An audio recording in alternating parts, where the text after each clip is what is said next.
Lalu sejauh apa keluarga korban menyikapi terdakwa Ronald Tanur, anak mantan anggota DPR yang diputus bebas oleh Majelis Hakim Pengadilan Negeri Surabaya, Jawa Timur ini? Kita terhubung dengan Sakidah, keluarga almarhum Didi Serafrianti di Sukabumi, Jawa Barat, dan Dimas Y. Bahura Al-Faruq, kuasa hukum keluarga almarhum Didi Serafrianti di Sidoarjo, Jawa Timur. Selamat sore, semuanya apa kabar? Selamat sore. Ya, terima Alhamdulillah kasih baik. semuanya sudah bergabung bersama kami. Mbak Sakinah, atas putusan bebas terhadap terdakwa ini, hal apa yang masih dirasa ganjil di mata keluarga? Menurut saya sih dari mengulur-ngulur waktu ya, itu juga agak sedikit ganjil sih. Mengulur-ngulur waktu persidangan gitu, Kak. Mohon maaf Mbak, kami belum bisa mendengar suara Anda dengan jelas. Mungkin bisa didekatkan mikrofonnya biar kami bisa mendengar dengan jelas. Boleh diulang kembali hal apa yang rasanya masih dirasa ganjil oleh pihak keluarga atas putusan bebas terhadap Ronald Tanur ini, Mbak?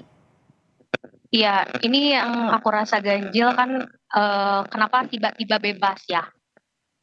Sedangkan bukti-buktinya kan sudah ada, kayak hasil otopsi, terus dari CCTV, rekonstruksi juga kan ada. Itu sih agak ganjil ya.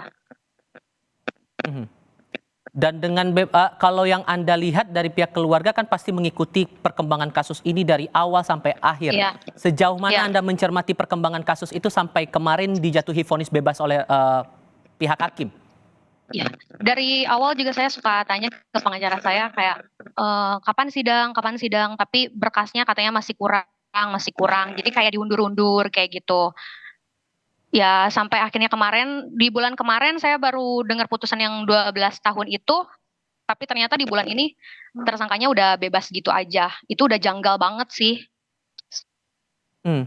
Dan Anda merasa bahwa patutnya lebih maksimal lagi tuntutannya, karena kan kemarin dalam tuntutan dijerat dengan pasal pembunuhan yang sebetulnya maksimal bisa 15 tahun. Dengan tuntutan dari jaksa 12 tahun, Anda merasa itu sudah cukup? Sebetulnya saya juga ngerasa itu nggak cukup ya, karena kan dengan nyawa manusia yang sudah hilang tidak bisa kembali, ya tidak bisa dibayar dengan apapun. Reaksi keluarganya Dini gimana, Mbak? Orang tua Pastinya di terutama. sini orang tuanya shock, sedih, kesel, semua jadi satu sih, Kak. Oke. Saya ke Mas Dimas kalau begitu. Mas Dimas, Anda bersama dengan tim penasihat hukum berencana akan melaporkan hakim-hakim ini ke MA, ke KY, bahkan ke KPK. Laporan itu untuk saat ini sudah disampaikan atau belum? Ya, jadi begini, laporan tersebut saat ini sudah dalam proses penyusunan oleh tim kami, karena kami juga menunggu sikap korporatif dari PN Surabaya untuk segera menerbitkan salinan putusannya. Nah, berdasarkan salinan putusan itu nanti adalah pedoman kami untuk melaporkan kepada instansi-instansi tersebut. Dan hal apa yang akan disertakan, bukti apa yang mungkin akan disertakan dalam laporan terhadap kepada 3 lembaga itu terhadap para hakim ini? Ya, nah, tentu nanti kami akan menyertakan bukti-bukti terhadap laporan yang kami laporkan, yang kami tuliskan dalam surat kami, dan bukti-bukti tersebut akan terlampir di dalam surat dan rekan-rekan media akan kami beritahu. Awalnya dituntut 12 tahun dengan pasal pembunuhan, kemudian pada akhirnya dibebaskan. Apa yang Anda rasa tampaknya meleset begitu dari harapan dari pihak keluarga korban terutama? Ya, ini sangat aneh. Jadi kalau kita cermati dari putusan hakim berdasarkan pertimbangan-pertimbangannya, kita bicara pada waktu putusan saja. Jadi putusan ini seharusnya dijadwalkan pada tanggal 22 Juli 2024 hari Senin. Namun anehnya di hari itu hakim ternyata belum siap dengan putusannya. Padahal sudah ada waktu sekitar 14 hari dalam menyusun putusan sebelum tanggal 22 itu. Kemudian pada saat diputus, yakni kemarin 24 Juli 2024, ternyata hakim malah.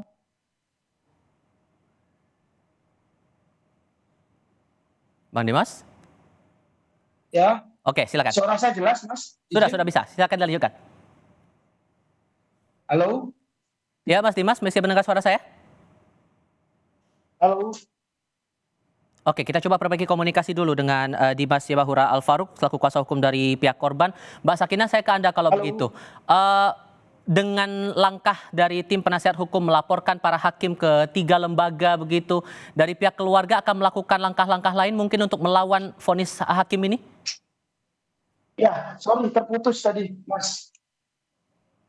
Halo, jelas suara saya? Oke, Mas Dimas, saya pastikan dulu. Mas Dimas, suara saya terdengar jelas atau belum? Sudah. Sorry, Oke. tadi terputus. Oke, boleh dilanjutkan dulu Mas Dimas penjelasan Anda sebelumnya.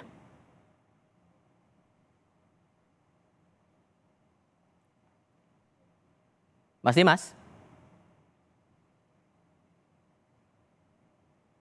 Oke, Mbak Sakina saya pastikan dulu suara saya terdengar jelas, Mbak Sakina? Terdengar. Oke, saya ke Anda kalau begitu. Mbak Sakina, pihak keluarga akan melakukan langkah apa lagi merespon dari vonis hakim ini?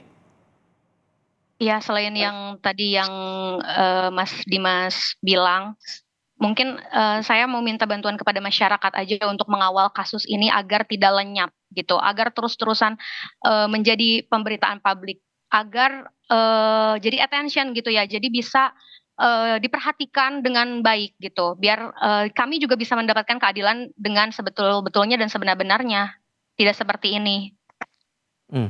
Dan Anda berharap jaksa harus bertindak seperti apa merespon putusan hakim ini, Mbak?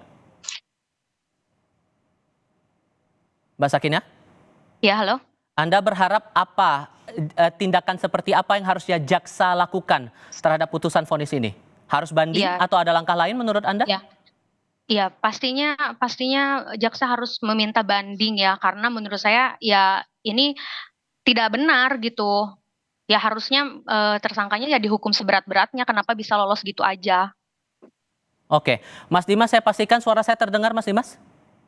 Ya, sudah dengar. Oke, silakan Anda lanjutkan penjelasan Anda tadi termasuk soal bukti-bukti.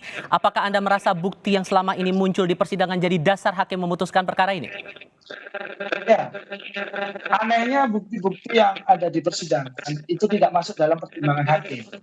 Hakim ini benar seperti yang dikatakan oleh jaksa bahwasanya hakim ini tidak melihat perkara ini secara holistik, secara komprehensif dan jelas. Dan anehnya lagi, saat hakim tidak melihat fakta-fakta itu, dia justru membuat asumsi atau pendapatnya sendiri dalam memutus suatu perkara. Inilah yang saya katakan, hakim Pengadilan Negeri Surabaya sudah kehilangan akal berpikir dan nurani berpikirnya terhadap putusan perkara yang dibuat. Karena jelas di sana ada salah satu pertimbangan hakim yang menyatakan bahwasannya korban almarhum Dini Afriyanti meninggal karena minum alkohol dan sakit lambung. Padahal hasil otopsi, kadar alkohol di dalam tubuh Dini Afriyanti normal dan tidak di atas rata-rata, dan dia meninggal itu karena adanya pendarahan di bagian perut dan di bagian dada karena adanya kerusakan atau patahnya tulang rusuk akibat kekerasan itu. Dari penjelasan 3 hakim dalam nota putusan kemarin itu, apakah semuanya merata menurut Anda ketiganya ganjil dalam memberikan pandangan dan pertimbangannya? Ya, sangat ganjil dan sangat aneh bagaimana tiga-tiganya hakim ini memberikan pandangan hukum di luar fakta persidangan seolah dia sedang membuat cerita dongeng untuk memutuskan sebuah perkara.